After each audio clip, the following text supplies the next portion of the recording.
안녕하세요. 지난 시간에 이어 대한민국 최고의 강연 최강 1교시 물리학자 김상욱입니다.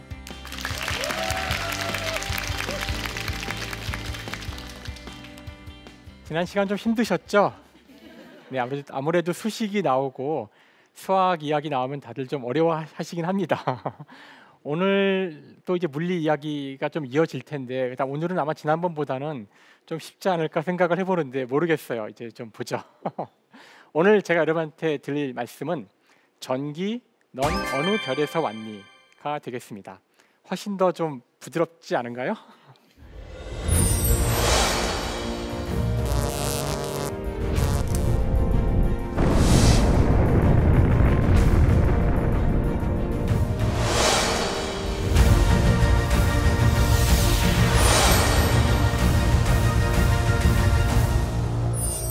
여러분 모두 다 집에서 각종 가전제품들을 사용하실 텐데 노트북의 전기는 어디서 왔을까요? 제가 이런 질문을 한다면 여러분은 어떻게 답을 하시겠어요?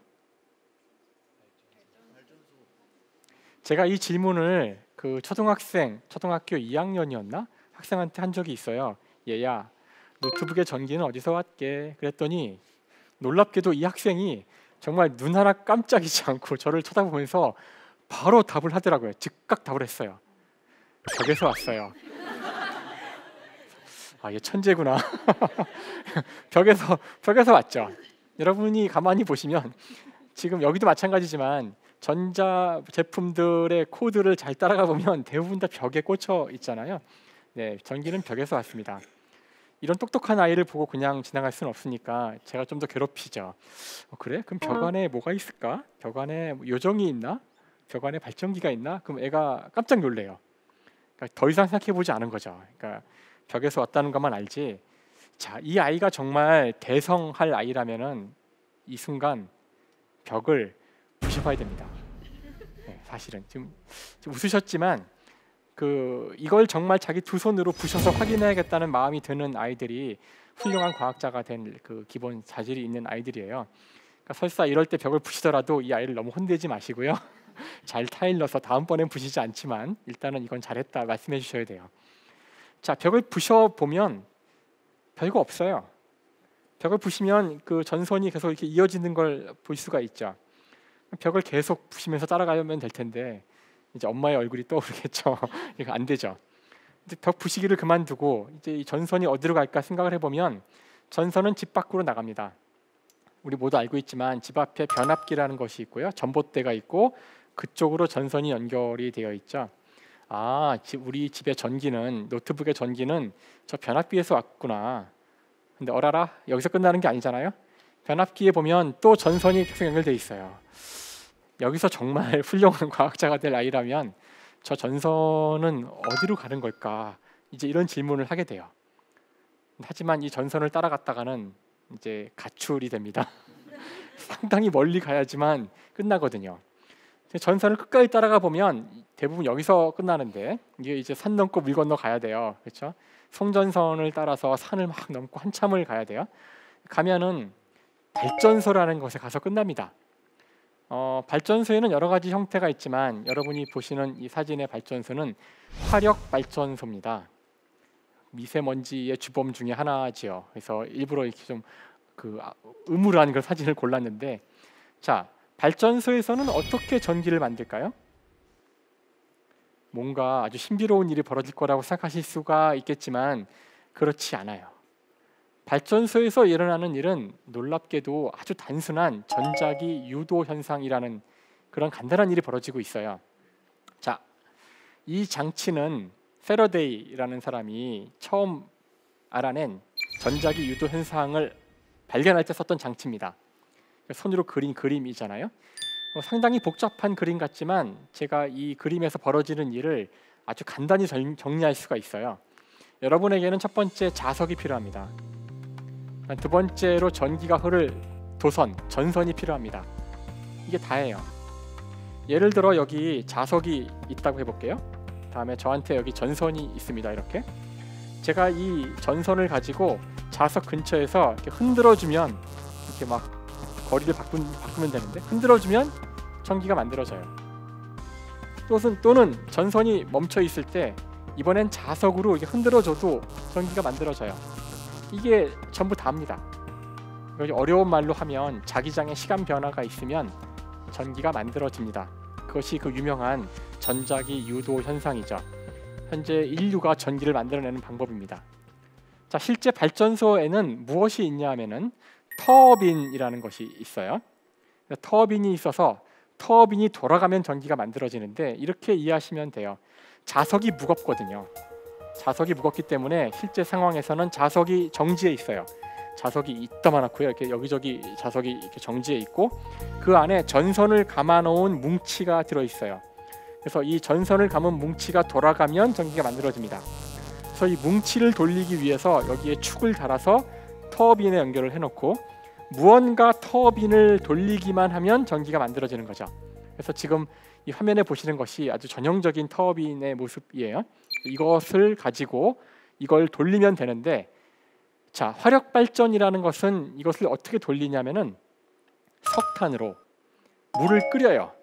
물을 끓이면 거기서 증기가 나오잖아요. 여러분, 라면 끓일 때 뚜껑을 덮어놓으면 뚜껑이 흔들리죠. 그 힘입니다. 그래서 수증기가 발생이 되면 그 수증기를 가지고 이 터빈을 돌리는 거예요. 아무것도 아니죠. 이게 답니다. 자, 그러면은 이제 여러분은 전기를 만드는 원리를 다 이해하셨어요.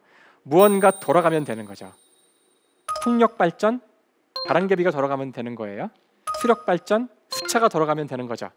조력 발전, 교수 간만에 차 때 역시 똑같이 터빈이 돌아갑니다. 자, 가장 어려운 질문을 해볼까요? 원자력 발전은 어떻게 전기를 만들까요? 원자의 신비한 힘으로 전기를 끌어낼까요? 똑같아요.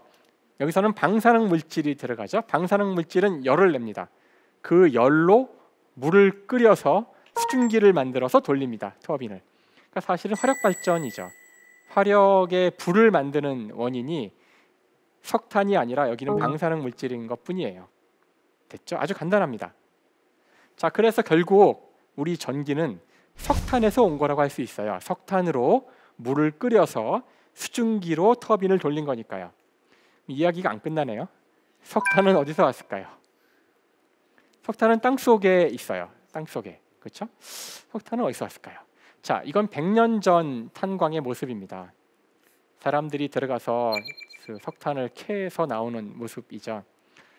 200년 전에도 이렇게 석탄을 땅에서 캤어요. 지금이야 기계를 사용할 수 있겠지만 200년 전 산업혁명의 가장 중요한 것은 증기기관이고요. 증기기관은 바로 석탄으로 물을 끓이는 거였죠. 자, 영국에서도 석탄을 많이 캤었는데 그 당시에는 땅속에 들어가서 그 석탄을 캐기 위해서 불을 갖고 들어가죠. 안 보이니까 등을 갖고 들어가는데요. 아직 과학이 발전하지 않았던 때이기 때문에 우리가 모르는 수많은 그 기체들이 안에 있었습니다. 그 중에 아주 위험한 기체 중에 하나가 메탄이라는 기체가 있었어요.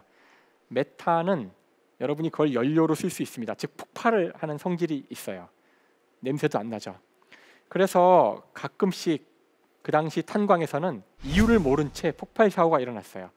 수많은 사람들이 죽었죠. 여기 예를 들어서 가장 최악의 사고라고 하는 것이 1812년 5월에 있었던 펠링이라는 광산에서 일어난 사고고요. 제가 보여드리는 이 화면의 이 표는 그때 죽은 사망자의 이름과 죽은 사람의 나이를 보여줍니다. 대부분 10대의 청년들이 죽었습니다. 아이들도 여기 보면은 10대도 안 되는 그 9살짜리 아이들도 있었어요. 이 당시는 그 지금과 같이 인권에 대한 개념이 없었기 때문에 아이들도 인건비가 싸다면 이와 같은 노동력으로 투입을 했었죠. 특히나 탄광은 그 구멍을 뚫어야 되기 때문에 구멍의 크기를 작게 할수록 돈이 적게 되니까 몸 크기가 작은 아이들이 가장 많이 여기서 일을 했습니다. 끔찍한 일이죠. 200년 전의 일이에요. 어쨌든 이 탄광 혹은 이 증기기관에도 우리가 알지 못하는 이런 슬픈 역사가 있다는 사실을 말씀드리고 싶고요. 자, 이와 같은 사고를 막기 위해서 당시에 위대한 과학자 중 한 사람이었던 험프리 데이비가 이 문제를 해결하는 위원회의 위원장으로 여기 참여하게 됩니다. 그리고서는 광부들한테 이야기를 듣죠. 생존자들한테 말도 안 되는 이야기들을 해요. 뭐 푸른색 악마의 불꽃이 나타나더니 뭐 폭발했다는 등 이런 얘기를 합니다. 보통 같으면 그냥 무시를 했을 것 같지만 이 사람은 과학자고요. 과학의 첫 번째는 의심하는 겁니다. 그래서 그 이야기를 듣고 고민한 끝에 데이비라는 사람이 최초로 메탄 가스의 존재를 밝혀내고요. 일단 원인을 알았으니까 메탄이 있어도 폭발하지 않게 하는 등이 있으면 된다는 사실을 알게 돼요. 그래서 데이비가 만든 안전등입니다. 굉장히 단순한 구조인데요. 그냥 철망으로 불을 감싸면 돼요. 자, 철망이기 때문에 구멍이 뚫려 있죠. 그 구멍으로 빛이 나오니까 등 역할을 할 수 있고요. 철망이 하는 역할은 열기를 안에 가두는 겁니다. 그래서 열이 충분한 부피에 메탄과 접하지 않으면 폭발하지 않거든요. 그래서 폭발하지 않는 임계치 이하의 부피를 감싸는 그런 구조로 만들어진 겁니다. 놀랍게도 이 등이 만들어진 이후에는 폭발 사고가 한 건도 일어나지 않아요. 지금도 탄광의 사고는 대부분 붕괴 사고지 폭발 사고가 아닙니다. 자, 이와 같이 과학자들이 당시 영국의 오늘날 힘, 영국이 한때 세계를 지배했던 힘은 이와 같은 과학의 힘이었던 것이죠. 또 재미있는 것은 이 데이비란 사람의 조수가 바로 저희가 제일 처음에 아까 이야기했던 과학자 패러데이였어요. 패러데이가 이 데이비의 조수로 들어가서 수많은 실험을 하다가 오늘날 전기 문명의 핵심인 전자기 유도 현상을 발견하게 됩니다. 석탄, 결국 전기는 석탄에서 온 거예요. 석탄은 땅 속에 있습니다. 왜 석탄이 땅 속에 있을까요? 이런 질문 해보신 적 있으신가요? 지구상에 석탄이 다 떨어지는 날 화성에 가서 캐올 수 있을까요? 목성 가면 석탄이 있을까요? 자, 지구상에 석탄이 어떻게 존재하는가? 이것은 놀랍게도 지금으로부터 3억 년 전의 지구로 거슬러 가야 답이 있습니다. 지구상에는 생명체가 아주 오랫동안 존재하고 있었죠. 38억 년 전부터 존재했었다고 지금 추정하고 있는데 그 생명체는 진화를 통해서 여러 가지 형태를 갖게 돼요. 3억 년 전쯤에 어떤 일이 일어났냐면은 3억 년 전에는 육상식물이 있었고요. 식물은 이때에만 존재한 것이 아니라 그 전에도 있었는데 이 당시 존재하는 육상식물이 진화해서 아주 독특한 일을 하게 됩니다. 자신의 몸을 그 전에 존재하지 않던 새로운 유기물로 둘러싸기 시작해요. 그 유기물의 이름은 리그닌입니다. 이 리그닌이라는 물질은 굉장히 아주 단단한 그런 물질이에요. 그래서 이 물질은 잘 분해가 되질 않습니다. 지금도 잘 분해가 되질 않아서 그 식물을 분해시킬 수 있는 동물들은 특별한 동물들이에요.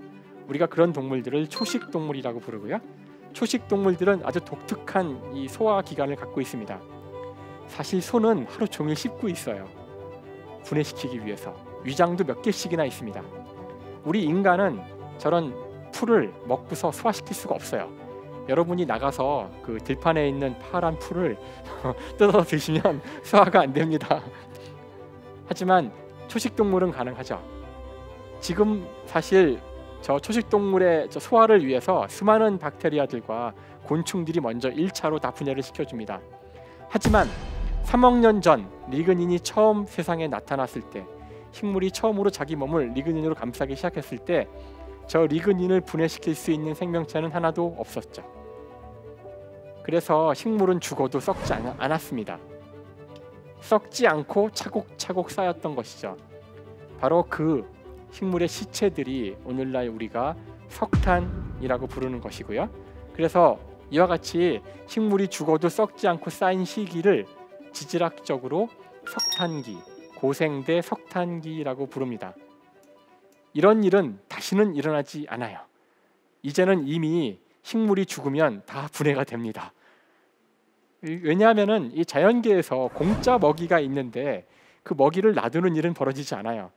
한동안 리그닌이 분해가 안 돼서 안타깝게도 그 많은 식물의 먹이를 먹지 못했던 시기가 있지만 그걸 분해시킬 수 있는 생명체가 진화해서 나오자마자 그 다음부터는 그건 그냥 먹이거리에 불과해진 거죠. 지구상에서 이와 같이 석탄이 생긴 시기는 딱 석탄기에 불과하고 그 이전도 그 이후도 생겨나지 않습니다. 우리 인간이 지구상의 저 자원, 석탄과 석유를 다 쓰는 날 이 우주에는 더 이상 석탄과 석유가 없을 겁니다. 아직 우리는 다른 행성에서 생명을 본 적이 없거든요. 자, 이 사실을 안다면 여러분이 자원에 대해서 우리가 사용하는 이 탄소 자원에 대해서 좀 다른 시각을 가져야 된다고 생각을 합니다. 자, 하지만 여기서 우리 이야기는 끝나지 않아요. 왜냐하면은 결국 석탄이 식물의 몸뚱아리라면, 그렇다면 식물은 어떻게 몸뚱아리를 만들 수 있을까? 식물은 어떻게 존재하는 걸까?로 질문이 이어지겠죠. 식물은 우리 다 고등학교 때 배웠지만 광합성으로 에너지를 얻습니다. 사실 제가 학생들한테 지구상에서 만들어진 가장 위대한 발명품이 무엇일까 물어보면 아이들이 스마트폰이요, 인공지능이요 이렇게 답을 해요. 그러니까 지금 이제 우리 인간이 만들어낸 가장 위대한 발명품들을 이야기한 걸 텐데, 제가 보기에 지구상에서 발명된 가장 위대한 발명품은 바로 이 광합성입니다. 광합성이라는 것은 죽어 있는 것으로부터 살아있는 것을 만드는 과정이에요. 우리 같은 동물들은 이미 살아있는 것을 먹습니다. 이미 살아있던 식물이나 동물을 죽여서 먹죠. 우리는 살아있는 물질을 살아있는 물질로 활용하는 능력밖에 없어요. 하지만 식물은 공중에 떠 있는 이산화탄소, 이산화탄소는 살아있지 않잖아요. 이산화탄소를 이용해서 포도당이라는 생명의 물질을 만드는 그런 유일한 일을 할 수 있는 생명체입니다. 그래서 지구상에 생물이 없다면 지구상의 모든 생명은 다 없어집니다. 자, 광합성을 하기 위해서는 필요한 것이 이산화탄소와 물이 필요해요. 물을 분해시켜야 되는데, 인간은 전기로 분해시키지만 식물은 빛으로 분해시킵니다. 그래서 식물에게는 빛이 필요해요.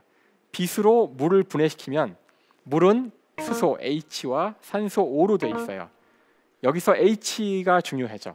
이 H, 수소를 이용해서 에너지를 만들어내고요. 산소는 필요가 없어요. 이거는 쓰레기예요. 버립니다. 그래서 식물이 쓰레기로 버린 산소가 우리 동물에게는 정말 소중한 거죠. 우린 산소 없이 살 수가 없어요. 하지만 우리는 호흡을 통해서 산소를 들이마시고 이산화탄소를 내뱉는데, 내뱉은 이산화탄소를 이용해서 식물이 이거를 재활용하여 포도당을 만듭니다. 이와 같이 식물과 동물이 산소와 이산화탄소를 교환하는 이것이 지구상 생명체의 가장 위대한 서로의 공존하는 모습이고요. 이거를 돌리기 위해서 필요한 에너지는 저 태양으로부터 오는 태양광이라는 거죠. 그래서 여기서 우리의 이야기는 끝나지 않고요. 식물의 몸뚱아리는 태양에서 온 겁니다. 지구상 모든 생명체의 에너지원은 다 태양에서 온 겁니다.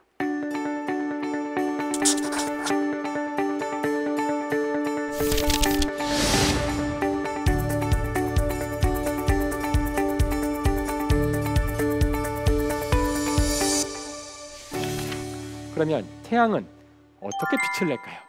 이게 우리 다음 질문이 되겠죠. 한때의 과학자들은 100년 전만 해도 당대의 가장 위대한 과학자는 태양이 거대한 석탄인 줄 알았어요. 여러분이 웃을 수도 있지만 그 당시 생각할 수 있는 최고로 효율적인 에너지원인 거죠. 그렇죠? 아니면 거대한 석유 덩어리일 수도 있죠. 이런 식으로 하면 태양의 나이가 기껏해야 1억 년을 넘기가 쉽진 않아요. 석탄이 이만할 때 다 타는데 걸리는 시간 같은 거 계산할 수 있거든요. 이런 거 하는 사람들이 물리학자예요.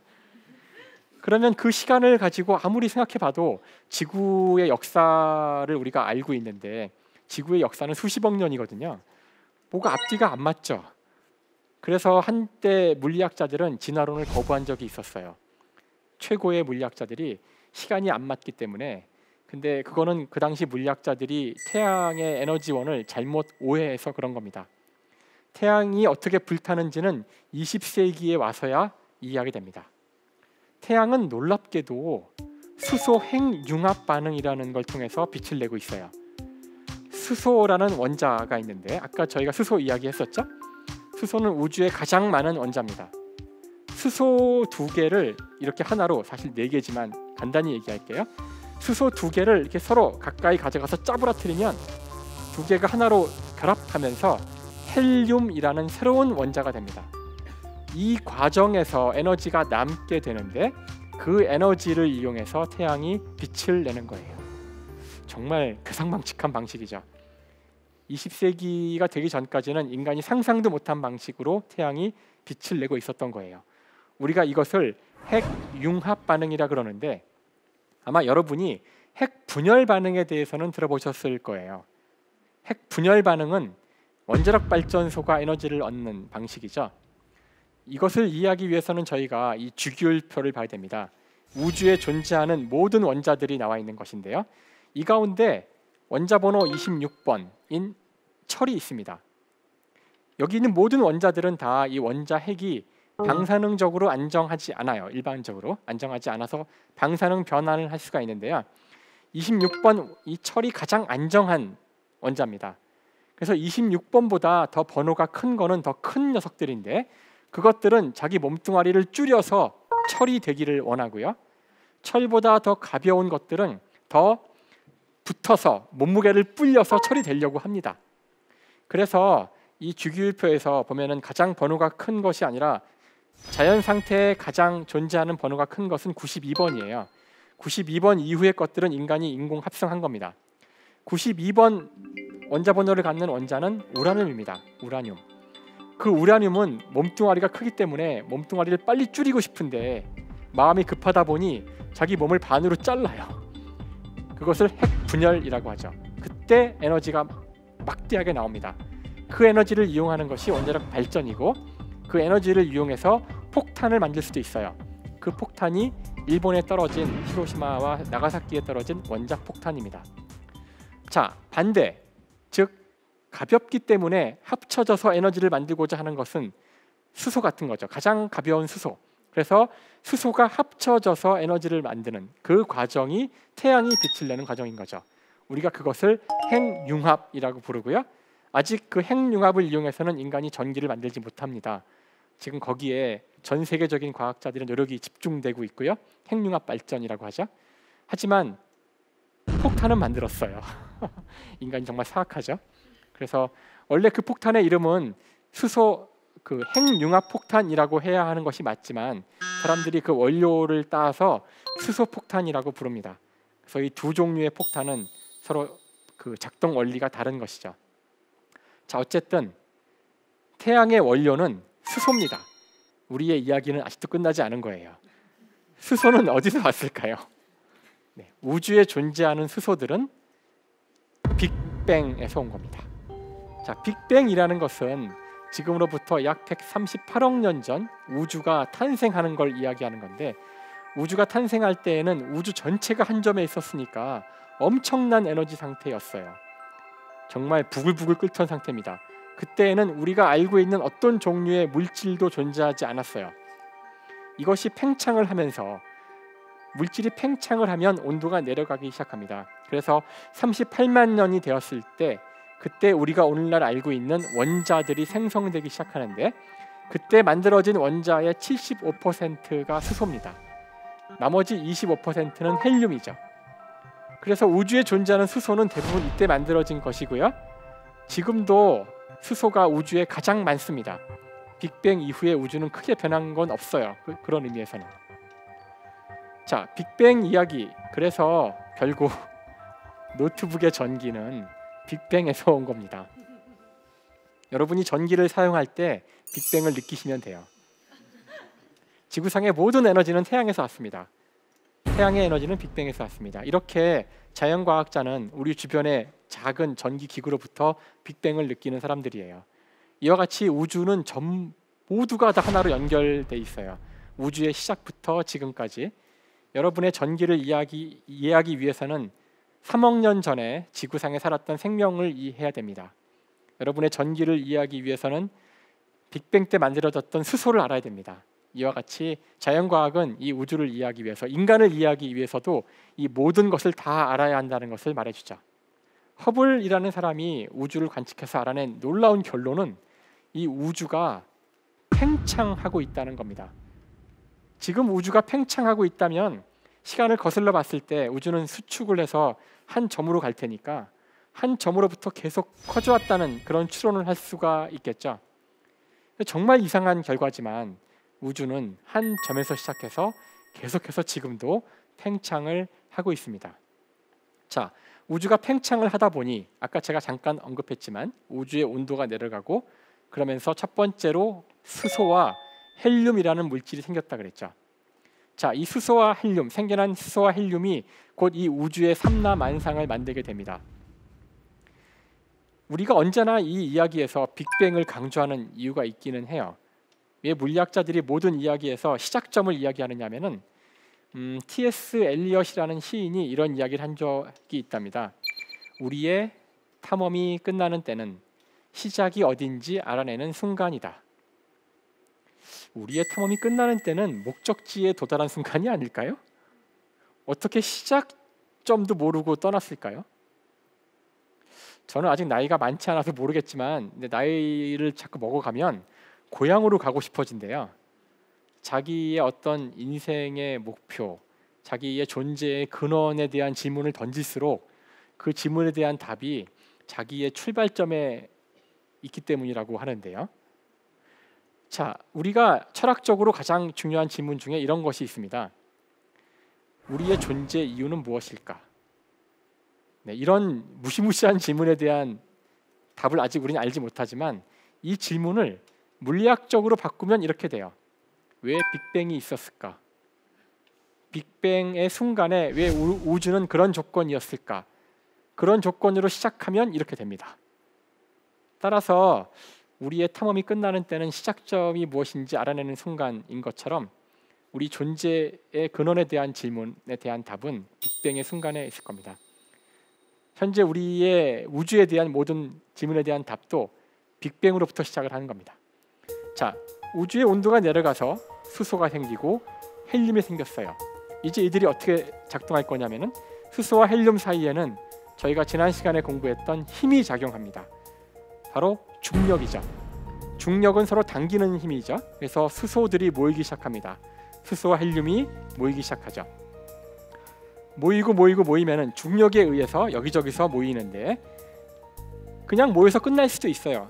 그러면 계속 압축되면서 한 점으로 모여들 겁니다. 하지만 제가 아까 핵융합 이야기를 했죠. 모여든 수소는 서로 합쳐지면서 그냥 합쳐지는 것이 아니라 밖으로 에너지를 내놔요. 그 내놓은 에너지는 뜨겁게 분위를 만들게 되죠. 그래서 핵력을 통해서 바깥쪽으로 열이 발생을 하고요. 그 열 때문에 얘는 팽창하려고 합니다. 여기 두 개의 힘이 존재한다는 사실을 아시겠죠? 중력에 의해서 수축하려는 힘과 핵력에 의해서 바깥쪽으로 팽창하려는 힘, 이 두 힘이 균형을 이루게 되면은 안정된 구조가 만들어지는데 그 구조가 바로 태양입니다. 하늘에는 수많은 별들이 있는데 그 별들은 다 태양입니다. 태양과 같은 별이죠. 태양은 별입니다. 태양은 지구에 가까이 있는 별이죠. 하늘에 있는 수많은 별들은 다 똑같은 원리로 빅뱅 때 만들어진 수소들이 융합해서 핵력과 중력이 평형을 이룬 상태에서 빛을 내고 있는 것들이 별인 겁니다.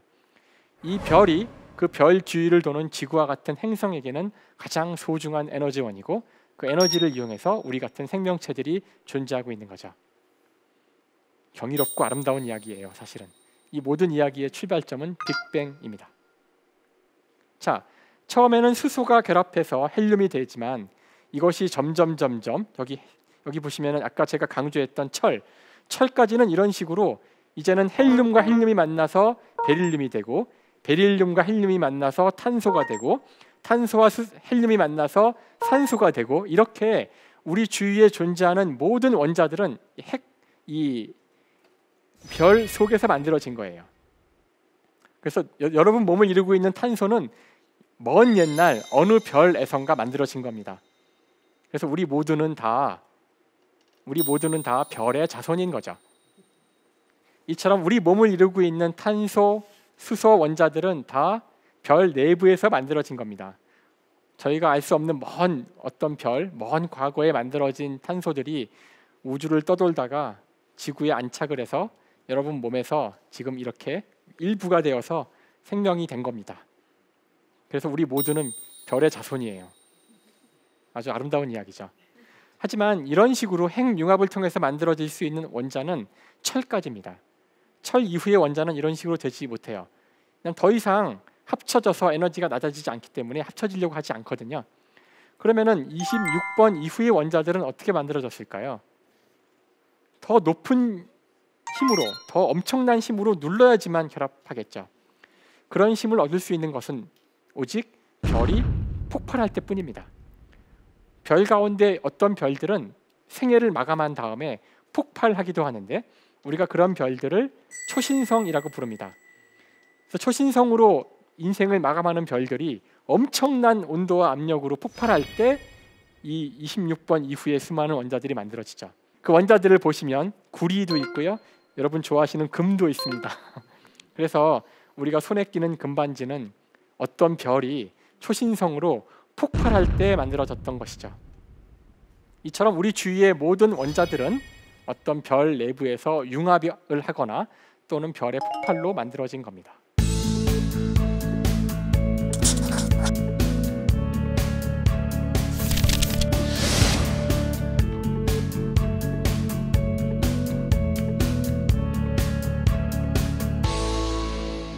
자, 이렇게 만들어진 원자, 이 원자들은 아까 제가 표 하나에 다 정리를 했는데 사실 이 세상 모든 것들은 다 원자로 돼 있어요. 여러분 몸도 원자로 돼 있습니다. 땅바닥도 원자로 돼 있고요. 저희가 이미 검토했듯이 태양도 원자로 돼 있습니다. 아이들은 놀라곤 해요. 태양도 원자로 돼 있다는 사실을 알면은 깜짝 놀랍니다. 자, 그럼 원자는 도대체 어떤 녀석일까요? 원자는 굉장히 작은 녀석입니다. 너무 작아서 눈에 안 보여요. 얼마나 원자가 작은지를 물어보면은 교과서에 이런 답이 쓰여 있습니다. 10억 분의 1m. 도움이 되세요? 이걸 더 어렵게 만드는 방법은 10의 마이너스 10승미터라고 그래요. 예, 머리가 띵하죠. 동전이 여기 화면에 보이실 텐데요. 동전도 원자로 돼 있습니다. 당연히 원자로 돼 있어요. 뿐만 아니라 이 지구도 원자로 돼 있죠. 여기 지구를 보시면 이 사진에서는 지금 남미가 보이고 있어요. 브라질이 보이고 있는데요. 여러분이 지구를 이렇게 보려면 상당히 높이 올라가야 됩니다. 비행기 타선 이렇게 안 보여요. 인공위성을 타고 높이 올라가서 이렇게 남미, 브라질을 보고 있는데 한국 관광객이 브라질을 여행하다가 땅바닥에 실수로 동전을 떨어뜨렸습니다. 자, 여러분이 지금 이 인공위성에서 땅바닥에 떨어진 동전을 보려고 그래요. 맨눈으로. 저게 보일까요? 만약 그게 보이신다면 여러분 바로 나사에 취업하실 수 있어요. 눈이 망원경이라고 하시면 돼요. 그렇죠? 아마 좋아하지 않을 것 같은데 아마 병원에 가보라고 하겠죠? 자, 이 거리에서 브라질에 있는 동전이 보이시는 분은 맨눈으로, 저 동전에서 맨눈으로 원자가 보입니다. 느낌이 오시나요? 원자의 반지름과 동전의 반지름의 비가 한 1억 대 1쯤 돼요. 그 비는 동전의 반지름과 지구의 반지름과 비슷해요. 비가. 자, 왜 원자가 안 보이는지 아시겠죠? 그래서 우리 모두 원자로 되어 있지만 단지 너무 작아서 안 보이기 때문에 느끼지 못하는 것뿐입니다. 자, 세상 만물이 원자로 되어 있다는 것이 어떤 의미를 갖느냐? 좀 거칠게 이야기해서 세상 모든 것은 원자라는 레고 블럭의 조립체라는 뜻이에요. 즉 원자를 어떻게 조립을 하면은 뭐 저 같은 인간이 만들어지기도 하고요. 어떻게 조립을 하면은 바퀴벌레가 만들어지기도 하고요. 어떻게 조립을 하면은 스마트폰이 만들어지기도 하는 거죠. 아마 여러분이 저기서 이 지금 화면에서 저와 바퀴벌레를 보면서 웃으신 것 같은데요. 사실 카프카의 변신이라는 소설을 보면 아침에 눈을 뜬 주인공이 자신이 한 마리의 벌레가 됐다는 이야기가 나오죠. 물리학자의 눈으로 볼 때 하나도 놀라운 일이 아니에요. 인간과 벌레는 원자 수준으로 가면은 거의 같습니다. 지구상 생명체는 다 네 종류의 원자가 99%를 이루고 있어요. CHON이죠. 네 종류의 원자가 대부분을 이루고 있기 때문에 원자의 조성 비율이 거의 같아요. 그래서 제 몸을 원자 단위로 분해하면은 아주 손쉽게 벌레 만들 수가 있어요. 물론 저하고 핸드폰은 좀 다른 원자들이 있기 때문에 쉽진 않아요. 좀 궤변이지만 어쨌든 지금 보신 것처럼 이 세상 모든 것은 원자들로 되어 있다는 것이 우리에게 어떤 의미를 갖는지. 자, 그러면 제가 이런 질문을 해볼까요? 우리 주위에는 눈에 보이지 않지만 산소가 있습니다. 공기의 일부죠. 산소는 살아있나요? 죽어있나요?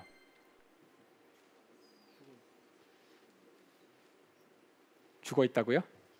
살아있다고요? 어려운 질문인가요? 죽어 있죠. 얘가 살아 있다고요? 하지만 여러분이 숨을 들이마시면 산소가 몸으로 들어올 텐데 몸으로 들어온 산소가 몸 안을 다니다가 여러분 몸의 어딘가 단백질의 일부가 되거나 그러면 이제 이 산소는 살아있나요? 죽어있나요? 이젠 살아있게 되나요? 그냥 원자잖아요. 자, 세상 만물이 원자로 되어 있다는 것이 우리에게 주는 함의가 뭘까? 그에 대해서 고대 그리스 철학자들의 이야기들이 있습니다. 물론 이들은 과학자는 아니었어요. 데모크리토스라는 철학자가 왼쪽에 보이실 텐데요. 데모크리토스는 바로 이 원자론을 처음 이야기한 사람입니다. 이 사람은 순전히 사변으로만 생각으로만 한 거기 때문에 이거는 과학은 아니에요. 저희들은 오늘날 원자에 대한 증거를 갖고 있습니다. 어쨌든 데모크리토스는 이렇게 우주를 설명했죠. 이 우주는 텅 빈 공간에 원자라는 것들이 떠 있는데 원자는 영원 불멸합니다. 쪼개어지지도 않고 부분이 없는 것이에요. 이것들이 끊임없이 움직일 뿐입니다. 움직이면서 서로 만나면 붙기도 하죠. 떨어지기도 하고요. 이것이 이 우주의 모습이에요. 자, 그런데 이것들이 어떻게 붙었을 때 우리 인간이 그 붙어있는 모습을 보고 이렇게 이야기하죠.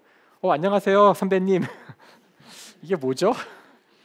자, 이렇게 붙어있는 이 모습, 어떤 그 물체인데 이 물체가 어떻게 행동을 하면 기분 나빠, 화가 나네, 이렇게 이야기를 한다는 거예요.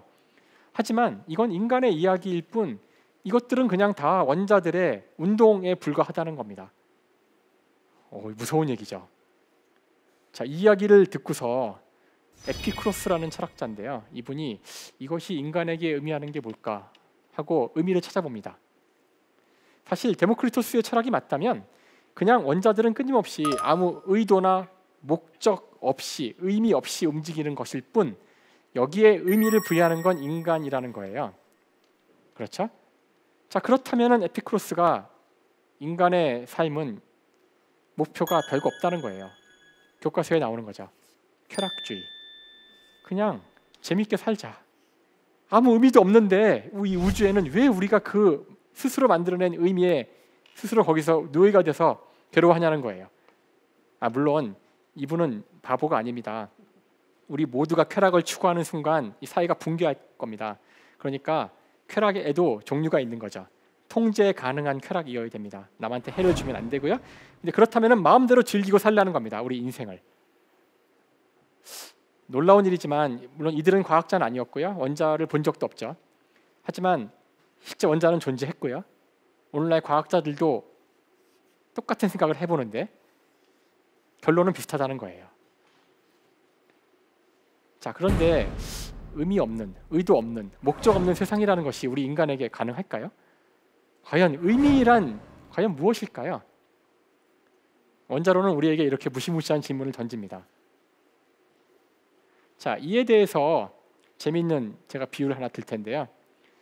유발 하라리라는 사람이 쓴 유명한 책이 있죠. 사피엔스라는 책이 있습니다. 이 책에서 인간이 가지고 있는 중요한 특성을 하나 이야기하죠. 물론 인간은 다른 동물과 다른 여러 가지 특성이 있어요. 그 가운데 존재하지도 않는 상상을 믿는 능력, 이렇게 어려운 말을 이 하라리는 되게 강조해서 이야기합니다. 이게 무슨 말일까요?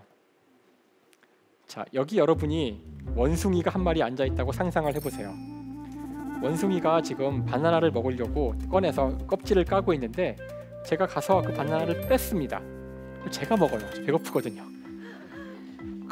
물론 그냥 오면 안 될 테니까 원숭이에게는 저의 돈 10,000원을 이렇게 주고 옵니다. 이렇게 주고 와요. 자, 그럼 원숭이가 저에게 감사의 인사를 할까요? 이걸 집어 던지고 저한테 와서 바나나 달라고 막 물어뜯을지도 몰라요. 가보죠. 이거를 가지고 상점에 가면 적어도 바나나를 한 20개는 살 수 있지 않을까요? 이거를 그냥 종이 조각이라고 생각을 한 거예요. 자, 근데 여러분 생각 잘 해보세요. 우리가 바보 멍청이에요.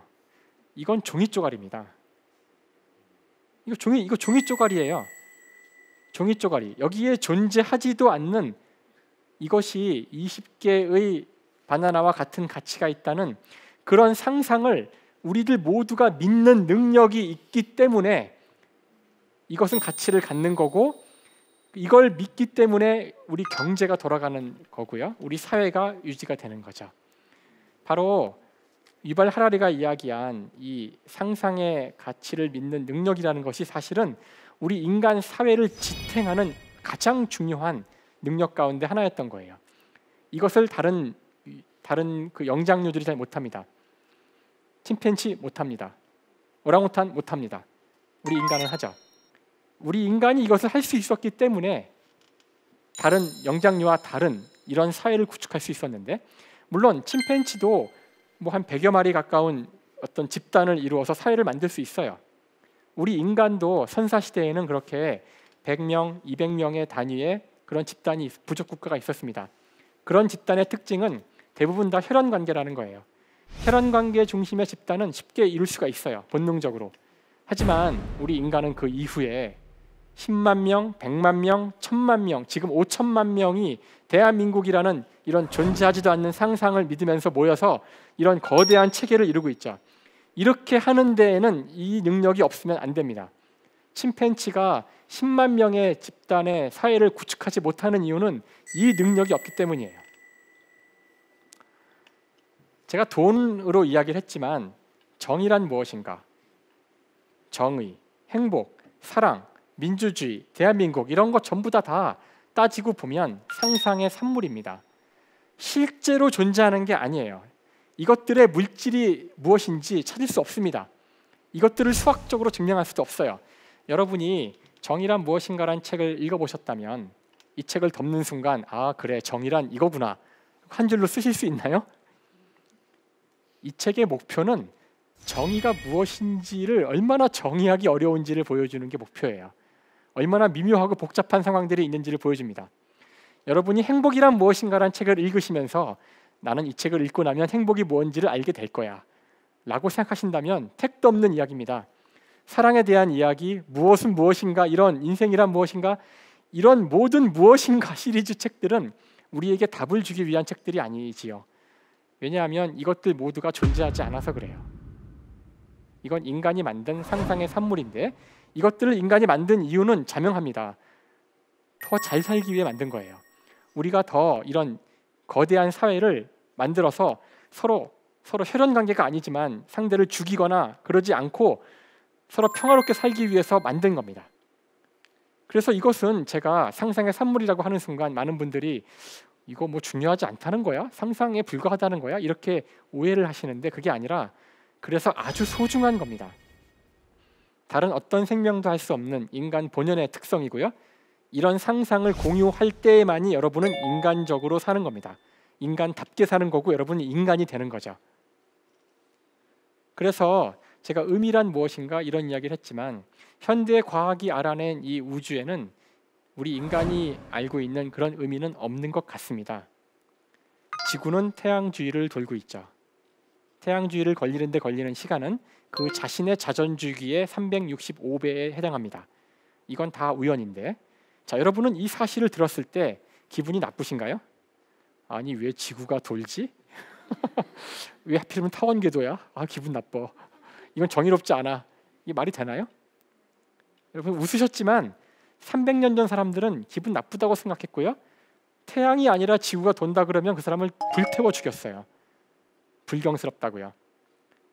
우주에는 어떤 가치가 없어요. 그냥 그렇게 수학에 따라 움직입니다. 여러분 수학 공식에 무슨 가치가 있나요? 수학 공식이 정의로운가요? 1초에 4.9m 낙하하는 것이 아름다운 일인가요? 그냥 4.9예요. 왜 5.1이 아니냐고요? 4.9입니다. 여기에 의미를 부여하는 건 인간이죠. 그 의미의 부여가 필요할 때도 있지만 의미의 부여가 과도할 때는 오히려 그것이 인간을 죽이게 됩니다. 그래서 이 세상은 이와 같이 인간의 의지와 상관없이 인간의 의도와 상관없이 굴러가는 이 우주라는 자연이 있고요. 이 자연을 탐구하는 것이 자연과학입니다. 여기선 인간이 오히려 더 중요하지 않고요. 인간의 생각이나 상식이나 경험이 오히려 방해가 됩니다. 그래서 우리는 수학을 사용하죠. 이 반대는 우주엔 없어요. 아무리 봐도 없어요. 하지만 우리 인간이 만든 거죠. 우리 인간을 위해 만든 겁니다. 인간의 상상의 가치 체계죠. 이 상상의 가치 체계, 인간을 위한 인간 중심의 이 체계를 연구하는 분야를 인문학이라고 합니다. 이 분야에서는 인간이 지고지순의 가치입니다. 왜 그런지 물을 필요가 없어요. 여기 나무와 인간이 있을 때 누구를 죽여야 하냐고 물어보면 한순간의 망설임도 없이 나무를 죽여야 됩니다. 인간이 무조건 중요하니까. 하지만 자연과학자한테 과학적으로 이 둘 중에 누구를 죽이는 것이 합리적인지 물어보면 답하기 쉽지 않아요. 외계인이 지구에 왔어요. 그 질문을 했습니다. 외계인이 보고서 인간을 죽일 것 같아요. 식물의 나무가 더 중요해요. 나무는 산소를 만들어내죠. 무기물을 유기물로 만들죠. 나무를 다 없애는 순간 지구상 생명체 다 없어져요. 하지만 인간은 지구상 동물들 가운데 한 종인데 최고 포식자예요. 상위 포식자죠. 얘 없애도 아무 일도 안 일어나요. 오히려 지구가 좋아질 것 같아요. 제가 자연과학적으로 인간을 죽여야 한다고 주장하는 게 아니에요. 이럴 때 나무를 죽이는 게 인간이라고 얘기하는 겁니다. 여기서 왜 인간을 죽이면 안 되는지를 과학적으로 입증하려고 하면 안 돼요. 입증 못합니다. 이럴 때 인간의 가치를 믿고 사는 것이 인간이에요. 입증할 수 없지만 이와 같이 두 개의 어떻게 보면 모순되는 것 같은 이 두 가지를 모두 다 머릿속에 갖고 살아가는 게 우리 인간이고, 이 두 가지를 다 조화롭게 알 때에만이 지구상에서 한 생명의 종으로서, 또 그 종 가운데 인간이라는 특별한 종으로서 살아가는데 꼭 필요한 자질이라는 것을 말씀드리고 싶습니다.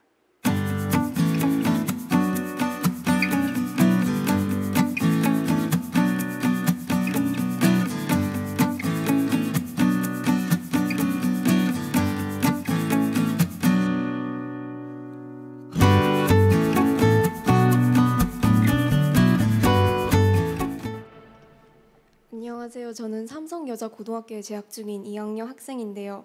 아까 화력 발전이 미세먼지의 주범이라 하셨는데, 인류는 오래 건강하게 살길 원하잖아요. 그래서 미세먼지를 줄이는 친환경 대체 에너지 개발을 많이 해야 될 것 같은데, 풍력 조력과 같은 친환경 대체 에너지를 사용하면 지금 계속 증가하고 있는 전기의 수요를 모두 충당할 수 있을까요?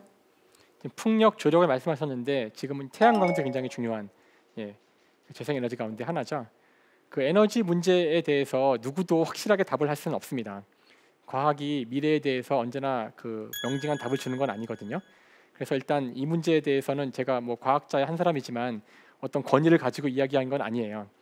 근데 분명한 사실은 그 저희가 현재 사용하고 있는 화석 연료라고 하는 거죠. 석탄이나 그 석유 같은 것들은 일단 유한한 자원이고요. 땅 속에 있는 거고, 그다음에 오늘 제가 이야기했듯이 3억 년 전에 생명체를 저희가 그 죽은 생명체를 꺼내서 쓰는 거고요.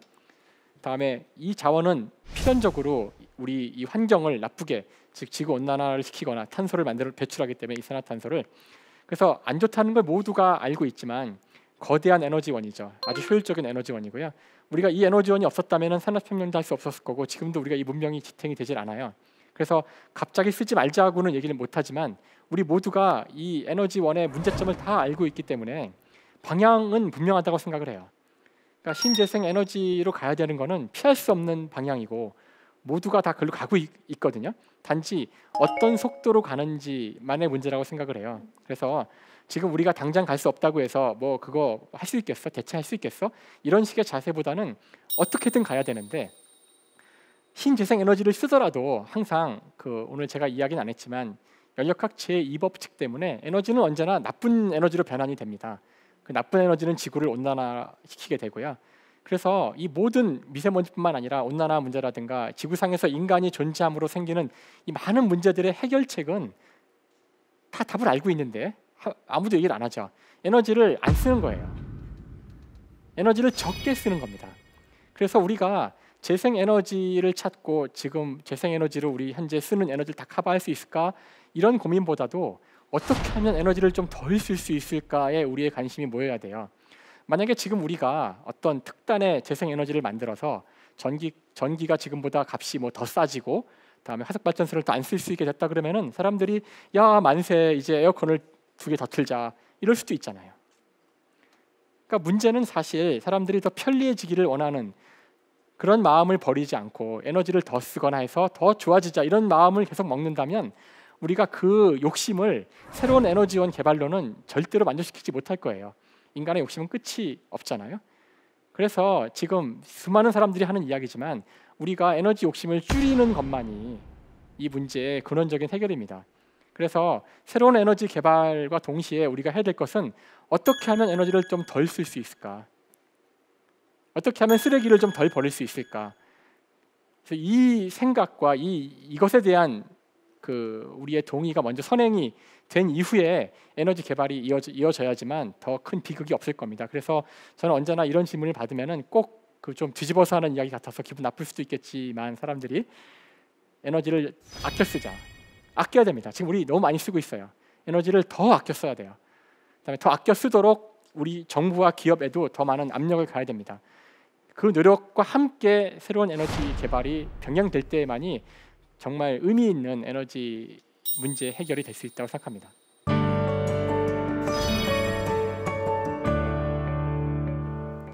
인간은 아무 의미 없는 우주에서 행복이라는 상상을 누리며 산다. 이런 문장을 선택해 봤습니다. 이건 사실 제가 최근에 썼던 책의 주제이기도 한데요. 즉 자연과학이 바라본 이 우주의 모습은 굉장히 인간과는 달라서 되게 낯설게 느껴지죠. 그게 많은 분들이 과학을 싫어하는 이유기도 해요. 빅뱅이라든가 뭐 F는 MA라든가 어려운 수학이라든가 진짜 이 우주에는 우리가 보기에는 인간이 만들어낸 의미는 없는 것처럼 느껴집니다. 인간적이지도 않아요.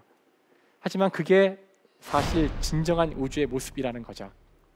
그와 동시에 우리 인간이 만들어낸 행복이라든가 이런 수많은 것들, 이런 것들은 우주에 존재하지도 않고 자연과학자 눈에는 허망해 보이는 거지만 우리 인간에게는 굉장히 소중한 것이고 이것을 갖고 있다는 것이 인간이라는 것이죠. 그래서 우리 인간은 놀랍게도 아무 의미가 없는 이 우주를 행복이라는 상상을 누리면서 산다는 것, 이와 같이 모순되는 것들을 다 가지고 있는 것이 우리 호모사피엔스라는 종, 인간이라는 종의 특징이고 이것을 이상하게 생각할 것이 아니라 이것을 받아들이는 것이 인간으로 살아가는데 중요하다는 사실을 말씀드리고 싶어요. 그래서 여기서 자연스럽게 과학과 인문학, 인간과 우주의 어떤 연결, 이것의 통합과 융합을 다 같이 이야기했다고 생각합니다. 자, 지금까지 대한민국 최고의 강연 최강 1교시 김상욱이었습니다. 감사합니다.